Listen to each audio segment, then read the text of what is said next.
গ্যাসের প্রভাব সর্বস্তরে পড়েছে, তীর্থস্থান থেকে শুরু করে সাধারণ মানুষের ঘরে পর্যন্ত।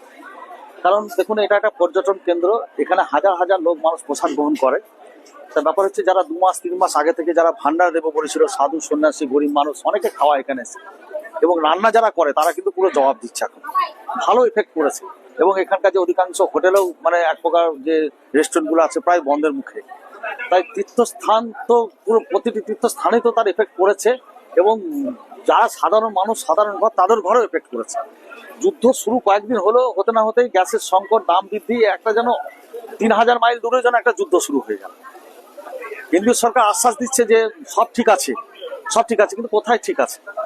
এইসব জায়গায় আসলে বুঝতে পারবে যে মানুষ কতটা মানে একটা জ্বালানির জন্য হাহাকার, কারণ জ্বালানি ছাড়া তো মানুষ খেতে পাবে না।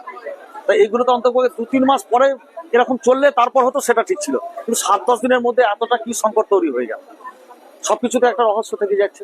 কারণ এই এফেক্ট একটা সেই করোনার মতো, যেমন মানে মন্দির ফাঁকা হয়ে যাচ্ছে, তীর্থযাত্রীরা আসতে চাইছে না, তারা দেখছে এসে খাবো কোথায়, ভোগ দেওয়ার বা ভোগের যে ব্যবস্থা কি করে করব, রান্না ঠাকুর তাদেরও দোষ নেই, তারাও গ্যাস পাচ্ছে না। তাই কয়েকটা দিনের মধ্যেই যেন একটা বিশাল কিছু ব্যাপার হয়ে গেল।